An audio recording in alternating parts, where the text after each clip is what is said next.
प्रधानमंत्री नरेंद्र मोदी ने आज केदारनाथ में विभिन्न विकास परियोजनाओं की आधारशिला रखी। आदि शंकराचार्य की प्रतिमा का किया अनावरण।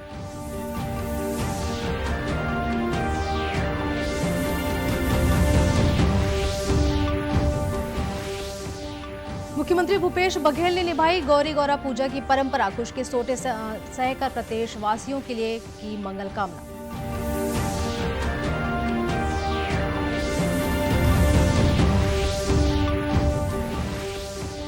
देश में अब तक 107 करोड़ 74 लाख से अधिक कोविड रोधी टीके लगाए जा चुके हैं। छत्तीसगढ़ में कोरोना संक्रमण की दर में गिरावट का दौर जारी।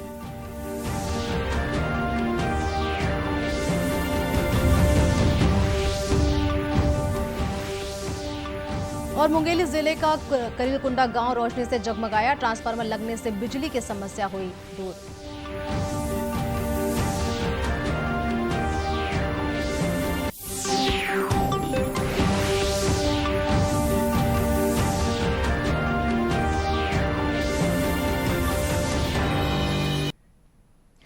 नमस्कार, मैं हूं सरोज गुप्ता। आप देख रहे हैं दूरदर्शन समाचार। अब समाचार विस्तार से। प्रधानमंत्री नरेंद्र मोदी ने आज केदारनाथ में विभिन्न विकास परियोजनाओं की आधारशिला रखी और कुछ अन्य को राष्ट्र को समर्पित किया। उन्होंने आदि शंकराचार्य समाधि का उद्घाटन किया और उनकी प्रतिमा का भी अनावरण किया। उन्होंने निर्माणाधीन बुनियादी ढांचे से संबंधित कार्यों की समीक्षा और उनका निरीक्षण भी किया।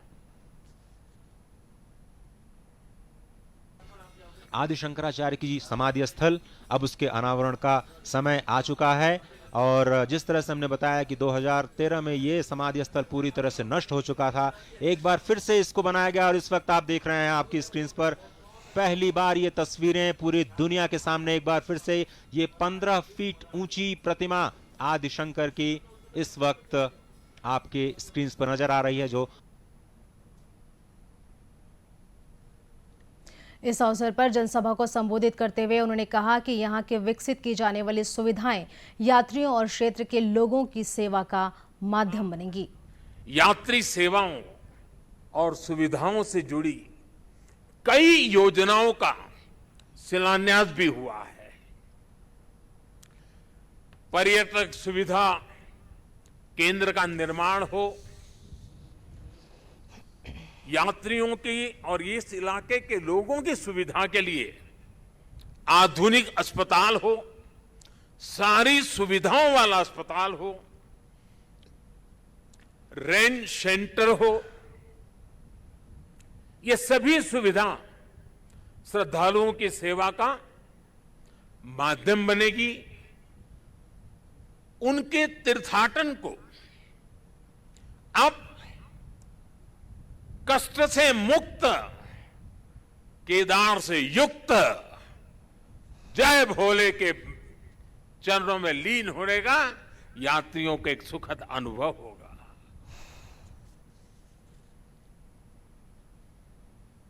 प्रधानमंत्री ने इस दौरान 1 अरब 80 करोड़ रुपए से अधिक की पुनर्निर्माण परियोजनाओं का लोकार्पण और शिलान्यास किया। इनमें संगम घाट और पर्यटक सुविधा केंद्र का पुनर्विकास, प्रशासनिक कार्यालय और अस्पताल, 2 गेस्ट हाउस, पुलिस स्टेशन निर्माण और नियंत्रण केंद्र, मंदाकिनी आस्था पथ पंक्ति प्रबंधन और रेंट शेल्टर और सरस्वती नागरिक सुविधा भवन शामिल हैं। मुख्यमंत्री भूपेश बघेल आज दुर्ग जिले के जंजगिरी पहुंचे। मुख्यमंत्री यहां आयोजित गौरी गौरा पूजा में शामिल हुए और प्रदेश की मंगल कामना के लिए उन्होंने सोटा सहने की परंपरा का निर्वहन किया। इस अवसर पर मुख्यमंत्री ने मीडिया से बातचीत में बताया कि यह सुंदर परंपरा सबकी खुशहाली के लिए मनाई जाती है। सबको बधाई, शुभकामना। और हमारे छत्तीसगढ़ में ये परंपरा रही है कि लक्ष्मी पूजा के रात में ही गौरा गौरी की स्थापना और आदिवासी समाज के द्वारा इसका आयोजन होता है और पूरे गांव में भ्रमण कराया जाता है। गौरा गौरी का आशीर्वाद लेते हैं और खूब नृत्य भी होता है, संगीत भी होता है, सारे लोग मिलते जुलते हैं। और इसके बाद आज गोवर्धन पूजा, इसे हम लोग छत्तीसगढ़ में गौठान दिवस के रूप में मनाने का निर्णय लिया है। तभी सभी साथी गौठान में जाके आज कार्यक्रम करेंगे। सीएम हाउस में भी इसका आयोजन किया गया है। गौरतलब है कि हर साल मुख्यमंत्री को गांव के बुजुर्ग भरोसा ठाकुर द्वारा सोटा प्रहार करने की परंपरा निभाई जाती थी, लेकिन उनके निधन के बाद इस परंपरा को उनके बेटे बीरेंद्र ठाकुर के द्वारा निभाया गया। इससे पहले मुख्यमंत्री निवास पर आज गोवर्धन पूजा का आयोजन किया गया। इस दौरान मुख्यमंत्री ने गाय की पूजा कर गाय को खिचड़ी खिलाई। इस अवसर पर सुआ नृत्य और राउत नाचा का आयोजन भी किया गया।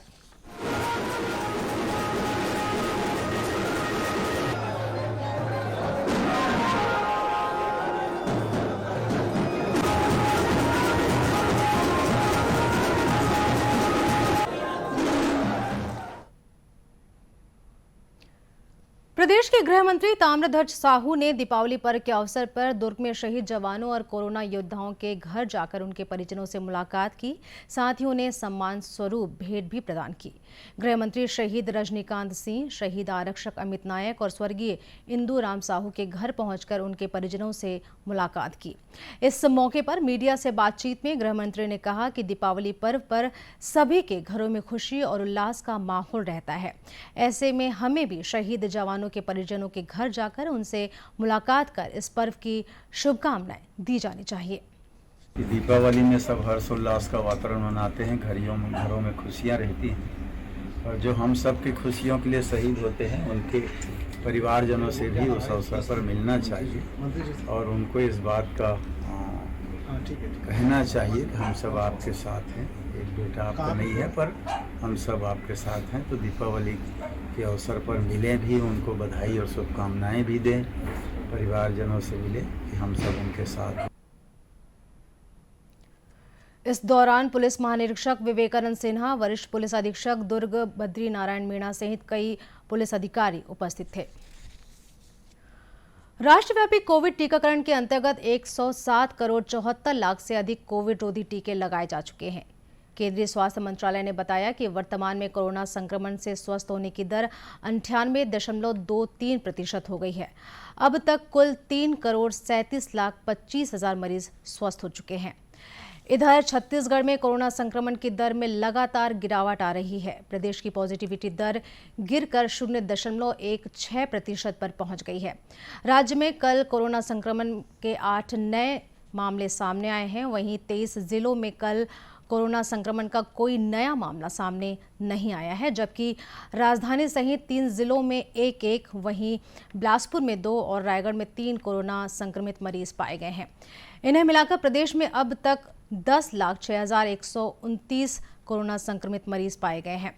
इनमें से 9,92,000 से अधिक मरीज स्वस्थ हो चुके हैं। वहीं वर्तमान में 279 कोरोना मरीजों का प्रदेश के विभिन्न अस्पतालों या होम आइसोलेशन में इलाज चल रहा है। जांजगीर चांपा जिले में स्व सहायता समूह की महिलाएं ready to eat food packet तैयार कर रही हैं। अकलतरा विधानसभा क्षेत्र की ये महिलाएं महिला और बाल विकास विभाग के पीपरसत्ती सेक्टर के तहत पोषण आहार का निर्माण कर रही हैं। इस समूह की महिलाएं हर महीने 1,000 रुपये जमा करती हैं। समूह की महिलाएं आसपास की सामाजिक कार्यों में भाग लेने के अलावा जरूरतमंदों की मदद भी करती हैं। समूह की महिलाएं लगातार स्कूल के मध्याह्न भोजन और आंगनबाड़ी केंद्र में भोजन का वितरण भी कर रही हैं। स्व सहायता समूह की सदस्यों ने बताया कि ग्रेडिंग के आधार पर सेक्टर पीपरसत्ती के सभी आंगनबाड़ी केंद्रों में रेडी टू ईट फूड का वितरण किया जा रहा है। आंगनबाड़ी केंद्र 1 गमटियापारा अकलतरी हमारे यहाँ हर महीना मंगलवार के माह मधुवार टीए 4 करता रेडी टू ईट पीपरसत्ती गुरु घासीदास समूह ले हमला मिलते और लड़का मल्ला रोज के खाना भी देता। खाना में दाल भात है और सब्जी है, चटनी अचार है, वो रोज है। लड़का मल्ला हमन बना के लाथन और पोषण आहार के बारे में इला करथन त यह शिशु शक्ति आहार है। इला 6 माह से 3 वर्ष तक बच्चा मतलब दिए जाते। इला नाश्ता के रूप में पहले देते रहे और अब हम नाश्ता के रूप में नहीं देना है। 1 महीना में 1 पैकेट देना है। जिन्हें 1250 ग्राम क्या थी। अब ये जिन 6 माह से 3 वर्ष तक बच्चा ये है हफ्ता में 1 पैकेट 2 पैकेट देथन और महीना में 4 पैकेट देथन। हर मंगलवार के नहीं देवन, पहला मंगलवार के देथन और तीसरा मंगलवार के देथन। प्लस लड़का मन ला खाना पीना देथन तेमा दाल चावल सब्जी अचार पापड़ रोटी सब्जी ये सब रथे और रोज के देथे खाना मीनू के अनुसार। सदस्यों ने बताया कि शासन के निर्धारित मापदंडों के अनुसार गर्भवती माताओं, शिशु माताओं, महतारी जतन योजना से और मुख्यमंत्री शिशु शक्ति आहार योजना से आंगनबाड़ी केंद्र के 6 से 3 वर्ष के सामान्य बच्चों के लिए पोषण आहार बनाकर वितरण किया जाता है। मुंगेली जिले के करीलकुंडा गांव का अंधेरा दूर हो गया है। दीपावली के अवसर पर गांव में बिजली पहुंचने से पूरा गांव रोशनी से जगमगा उठा। वहीं दीपावली का जश्न भी दोगुना हो गया है। पूरे गांव में उत्साह का माहौल है। ग्रामीणों ने कहा कि दशकों बाद गांव में बिजली के बल्ब पूरी रोशनी के साथ जगमगा रहे हैं। अब गांव के बच्चे भी बल्ब की रोशनी में पढ़ाई कर सकेंगे। बात है कि हमारे गांव में बिजली लग गए है। मैं बहुत बहुत धन्यवाद देता हूँ आदमी मल्ला वो लोगन मल्ला जिन हमारे गांव के समस्या ला दूर करी से। हमारे गांव में बहुत सारी समस्या रही। हमारे गांव तो एक छोटे से गांव है जेमा पहुँच नहीं रही से जे वो हमारे गांव में बिजली लगई से पूरा सब ग्रामवासी सहर्षित ओ मल्ला धन्यवाद देथन। बिजली समस्या आज की नो है, 20 साल हो गए हमारे यहाँ, लेकिन अभी डेट में बढ़िया लगी से मस्त 10 दिन हो गए। इतना पर्याप्त लाइट आते, बहुत खुशी है नमन, बहुत खुशन ऐसे हो गए कि मतलब हम ये चीज़ मिल गए कि दिवाली के ऑफर में बहुत ज़बरदस्त। भविष्य में हम कुछ चीज़ नहीं मांगत रहे, अपन गांव हम रोड नहीं मांगत रहे, मतलब सिर्फ हमला चाहिए लाइट। वहीं जिला पंचायत सदस्य शीलू जायसवाल ने बताया कि करेलकुंडा गांव में एक अन्य गांव से विद्युत कनेक्शन लिया गया था, लेकिन लो वोल्टेज के कारण दोनों गांव में बिजली की समस्या बनी रहती थी, जिसके बाद करेलकुंडा गांव में नए ट्रांसफार्मर लगाने का निर्णय लिया गया। इससे ग्रामीणों की अनेक समस्याओं का समाधान हो गया। उस गांव में बिजली तो प्रवाहित हो रही थी, लेकिन वो दूसरे गांवों से एक अल्टरनेट तौर पे लाते थे बिजली, जिससे कि उस गांव में लो वोल्टेज की समस्या थी और जिस गांव से वो बिजली लेके आते थे उस गांव में भी पूरी बिजली की समस्या हो जा रही थी। तो एक ट्रांसफार्मर की ज़रूरत थी ही, जिससे कि वो अपने दिनचर्या के कामों को वो कर सकें। आम दिनचर्या की समस्याएं तो थी ही उनको, साथ में एक बहुत बड़ी समस्या थी क्योंकि ये 25 सालों से ट्रांसफार्मर नहीं था उस गांव में।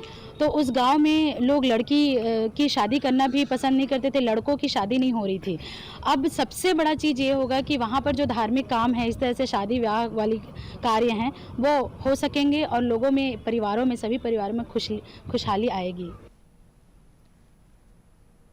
बिजली विभाग के कार्यपालन अभियंता आर.के. चौहान ने मीडिया से बातचीत में बताया कि विभाग लगातार इस तरह के कार्यों के लिए प्रयासरत रहता है। उन्होंने कहा कि भविष्य में भी ग्रामीण इलाकों में बिजली की बेहतर सुविधा उपलब्ध कराने की कोशिश की जाएगी। विभाग का प्रमुख उद्देश्य यही है कि ग्रामीणों को अच्छी बिजली मिले और मतलब कम से कम उनको विद्युत समस्याओं को सामना करना पड़े। आगे भी इसी टाइप का प्रयास करते रहेंगे। जहाँ भी समस्या दिखेगी उसको अपन जितने अच्छे ढंग से पूर्ण करा सकें। गौरतलब है कि लो वोल्टेज की समस्या से जूझ रहा करेलकुंडा गांव में ट्रांसफार्मर लगने से एक और जहां बिजली की समस्या का निवारण हुआ है, वहीं ग्रामीणों की दैनिक दिनचर्या भी बेहतर हो गई है। साथ ही सामाजिक और धार्मिक आयोजनों को भी बेहतर आयाम मिलेगा। वेस्टइंडीज के हरफनमौला खिलाड़ी ड्वेन ब्रावो ने T20 विश्व कप के समापन के बाद क्रिकेट से संन्यास लेने की घोषणा की है। मौजूदा चैंपियन वेस्टइंडीज श्रीलंका से हारने के बाद सेमीफाइनल की दौड़ से बाहर हो गया है। 38 वर्षीय ब्रावो ने 90 T20 मैच में 115.38 के स्ट्राइक रेट से 1245 रन बनाए हैं। उन्होंने अपने कैरियर में 78 विकेट भी लिए हैं। ड्वेन ब्रावो 2012 और 2016 में T20 विश्व कप जीतने वाली वेस्टइंडीज टीम में शामिल हुए थे। दूरदर्शन केंद्र रायपुर से प्रसारित होने वाले प्रादेशिक समाचार को आप YouTube पर भी देख सकते हैं। हमारे YouTube channel Chhattisgarh DD news पर प्रादेशिक समाचार उपलब्ध रहेगा। YouTube चैनल का लिंक और QR कोड आप स्क्रीन पर देख सकते हैं। अपने एंड्रॉयड फ़ोन से QR कोड स्कैन कर आप छत्तीसगढ़ DD न्यूज़ लिंक पर जा सकते हैं। इसके अलावा छत्तीसगढ़ DD न्यूज़ फेसबुक और ट्विटर पर भी उपलब्ध है। अंत में मुख्य समाचार एक बार फिर। प्रधानमंत्री नरेंद्र मोदी ने आज केदारनाथ में विभिन्न विकास परियोजनाओं की आधारशिला रखी। आदि शंकराचार्य की प्रतिमा का किया अनावरण।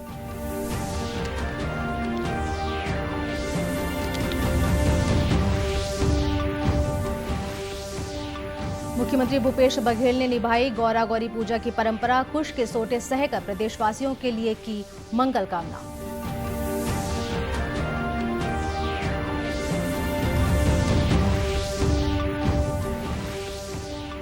देश में अब तक 107 करोड़ 74 लाख से अधिक कोविड रोधी टीके लगाए जा चुके हैं। छत्तीसगढ़ में कोरोना संक्रमण की दर में गिरावट का दौर जारी।